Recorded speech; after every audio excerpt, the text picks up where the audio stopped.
So we talked about attack signature. When we are saying attack signature, it means nothing, but you can say that it is a rule, okay, or you can say a pattern that identify some kind of attack sequence, okay, on your web application and its component. Like SQL injection, I used to tell you, right? When you wanted to provide SQL injection, what kind of or one equal to one hash, this kind of thing we were providing, right? And it was giving us all of the user database. So this particular string, we already aware, okay, that it is a part of SQL injection. So there are some SQL injection mitigation related attack signatures available by default on your F5 ASM box, okay, which are matching these parameters. So what it will say? This rule will say what? This rule will say that, okay, if any of the SQL injection attack happen or such kind of, sequence is there inside into the request or into the response side, it will get blocked. Okay, and corresponding to this, a violation request will be shown to you, and there into that request there will be full details that, okay, why it is showing violation, because it is matching a attack signature. If you will check that request properly, it will show that it is matching SQL injection kind of stuff. You can maybe go into the attack signature section, and there into the documentation you can find out more about that particular signature ID, because every attack signature has its signature ID. Okay, so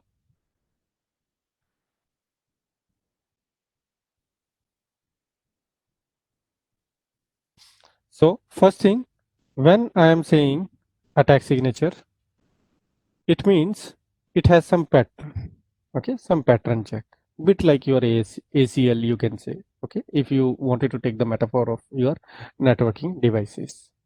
Then you can apply attack signature on request side or on the response side, right? Request means when your client is sending request towards your server. So when this kind of stuff is going, it means it is a request. When server is responding, it means response. So both side attack can happen, and in both side your F5 ASM is acting as a firewall, okay, layer 7 firewall instead of firewall we say, which is checking on the basis of these patterns which came by default in your negative security model. Okay, so this thing first. Second thing,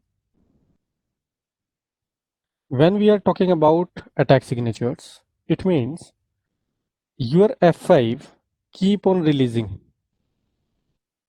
new attack signatures roughly in 6 weeks.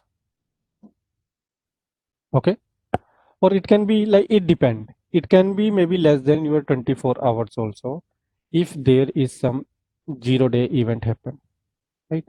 Such maybe any vulnerability that causes your like that impacting your production.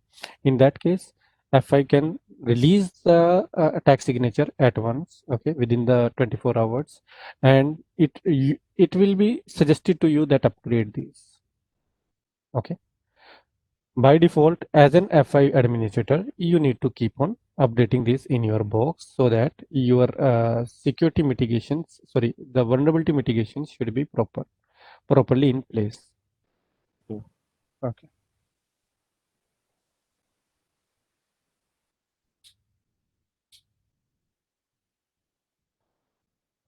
So what I was saying is, whenever your client traffic is coming, it is coming to F5, okay, which is LTM plus ASM.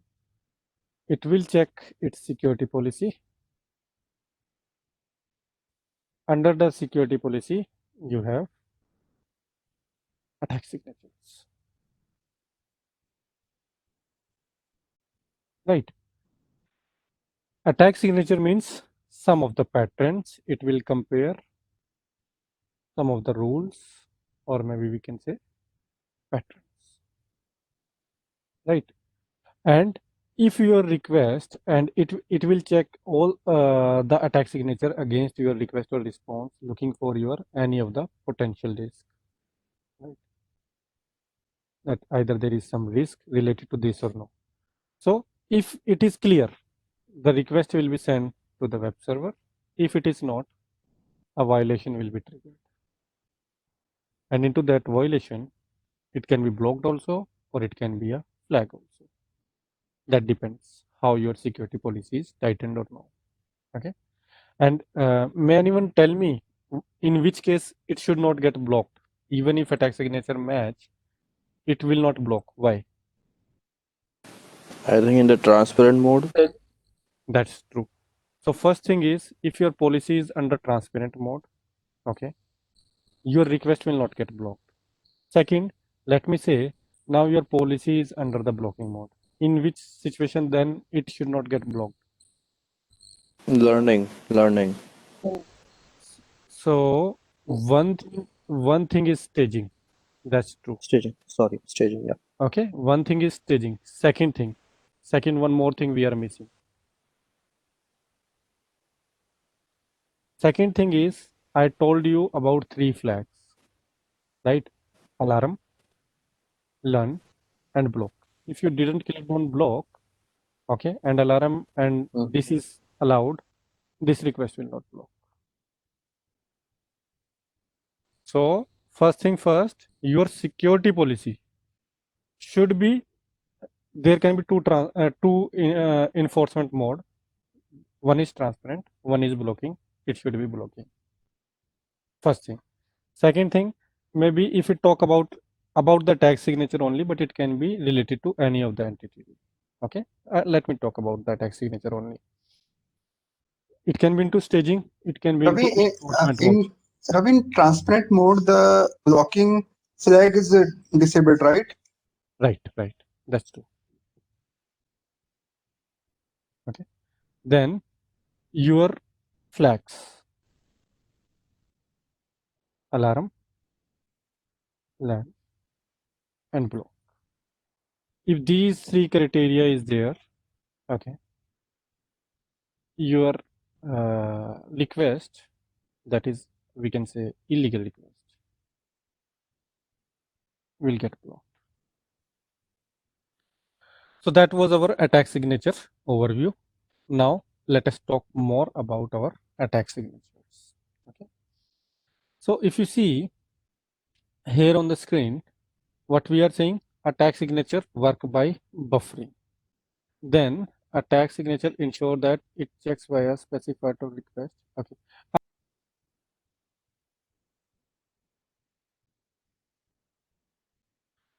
So what we were saying, that attack signature work by buffering.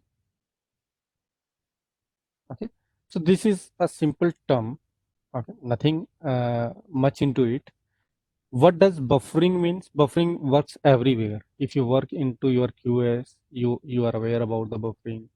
Maybe if you will go to the TCP kind of thing, okay, buffering is there also. So buffering is nothing. Buffering means that temporarily it is chunking and holding different parts of your HTTP request for inspection. This is sending a request. Okay, it is your F5 LTM ASM box, which has a security policy, and this has a attack signatures.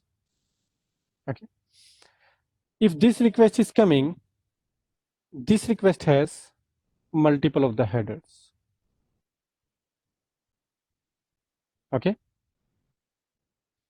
these headers can be an number of headers, and if request is coming in the part of headers, okay, it will be checking the header content, that either into the header content everything fine or no. Then there can be some kind of like query string okay, there can be some kind of post body, cookies, blah blah blah into the request. Those things come under the value content. Okay, then there can be something into the URI itself, some attack. If you remember, I showed you nick equal to star. That is what? That is your URI part. It means it is checking the URI content also. Okay, and rest part, whatever your body and all of the stuff will come into the content. So it will check the content part also. So let me show you again, okay, what I was talking over here. So into this script, into this slide, I was talking that attack signature work by buffering, okay, and it will check each and every keyword for the specific part of request. What kind of part? URI content for your URI, value content for your value, okay, header content for your headers, and whatever else come into the content part. So there are all of these parts which your attack signature will keep on monitoring and checking during a request is generated. There is one more term named as normalization, because if you see somewhere regarding the attack signature, you will see these two terms, buffering and normalization.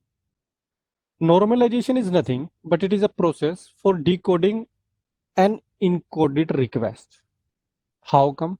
Like if I am saying maybe I need to go to get and maybe password slash slash slash slash slash slash slash slash admin.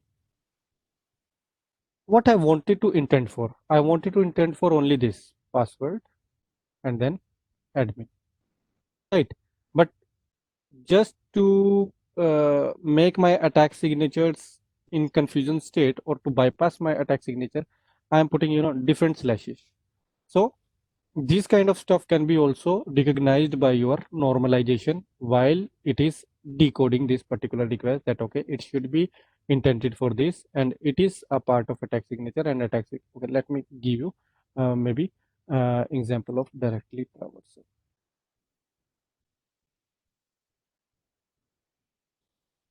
So like we can say admin, okay, adminian, and then maybe I can say cross password. So these two dots means just skip this part and come back again over here. These kind of stuff can be considered as your directory traversals or path traversal. We were talking about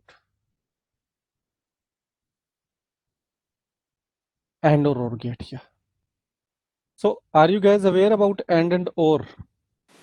Yes. We did it into our college time, right? Yeah, So binary. right. So true. If one of them is false, okay, any of the value, all of the value will be false. And or means if any is value true, right, it will be true. If both value false, only then it will be false, right? Your attack signature will work on the AND statements. Okay, it has some chain that okay, if this situation matches and this situation also matches and this situation also matches and this situation also matches, if all situations are true, only then it is bypassing your request, otherwise it will stop if any of the request will fail down. Okay, so it has multiple of the conditions in the form of and it can be anything, header content, URI content, whatever content you are running with, it does not matter, but it will be consisting of your and kind of stuff, right? So maybe if someone is saying into the content if someone has write down like that, okay, script and then no case. What does it mean? It means your attack signature from this content part will find out that there is some script keyword. Doesn't matter if it is a uppercase or the lowercase, or maybe S is capital or C smaller, R capital, I, like that. It doesn't matter. It will check no case. If script is there, it will be going to show you a attack signature violation. Okay. If maybe in header, okay, let us give an example of the header.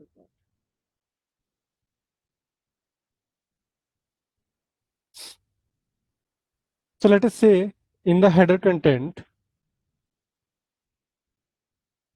there is something select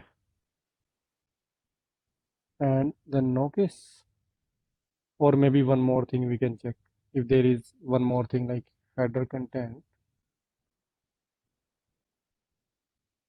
from.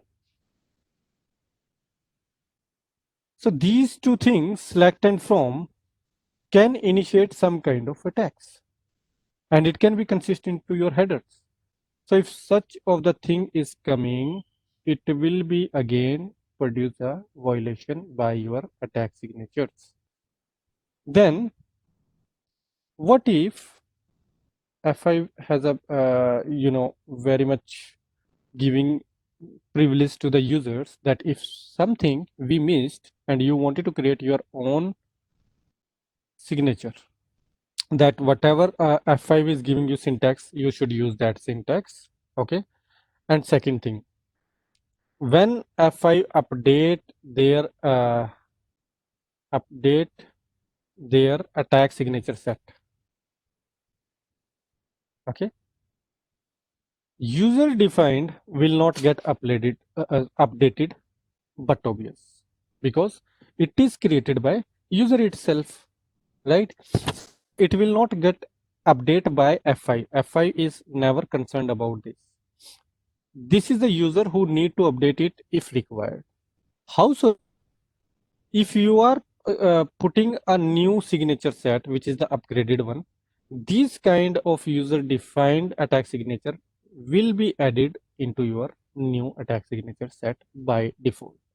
Even when you are putting software version upgrade, at that time also this will be get automatically added along with your default attack signature set provided by F5. Now let us talk about this picture, which is talking about that either you can go with simple edit mode, either you can go with advanced edit mode. Into simple edit mode, you are just having these options. You can select one of the option, whatever you wanted to choose, whatever action or match criteria, what is the keyword kind of stuff you can use, or you can create like this. This is a predefined syntax. If you are okay with that, you just make that attack signature by your own.